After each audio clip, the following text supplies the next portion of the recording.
Medical में शव छाड़ी छु मारिला अबकारी विभाग ढेंकानाल मुख्य चिकित्सालय परिसर में घटी अभावन घटना। एवं मृतक होती सदर थाना शंकरपुर गांव 40 वर्षीय सूर्यमणि सेनापति। मिलता सूचना अनुसार आज अपराह 5टा बेले अबकारी विभाग सूर्यमणि को धरी ढेंकानाल जिला मुख्य चिकित्सालय में भर्ती करते। प्राथमिक चिकित्सा एवं एक्सरे भितर सूर्यमणि मृत्यु हो जाता। तेज पर अबकारी विभाग तांका मृत शरीर को हस्पिटाल रे छाड़ी पलाई जाइथिबा कहिसंती एडीएमओ रंजन कुमार सामल। ए संपर्क में पुलिस को खबर दि जाइछि एवं आसंता काली मृतकों शव व्यवच्छेद करा जिवो। एपटे केउ घटना रे सूर्यमणि को अबकारी विभाग गिरफ करथिला ताहा स्पष्ट होई नाही।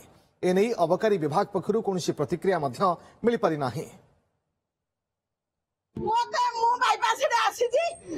पुलिस वाला घर पकड़ी मत एक्साइज वाला मत बाड़े दे मार दे मत मत मो हाड़ गुड़ भांगी देसी एंत कहले से आ ये कहछथि एंत मर जाई बोली एरा कानो काम आ मु छुआ बिना मु केते करबी दूडा बरस बोझो हमर के नादी हां हमर मु तो एबे हॉस्पिटल भीतर थिली खबर पाइली जे हमर एक्साइज वाला जड़े पेसेंट 5टा पाखापाखि आणिक चिकित्सा कर एक्सरे अन्य गुण चिकित्सा करने भितर से एक्सपायर कर जाइए आ डिटेल मुझे विषय जानी ना तेणु पेसेंटा एक्सपायर कर जाइए आम डिटेल इन्वेस्टिगेशन कलापर जहाँ जानी कहूँ।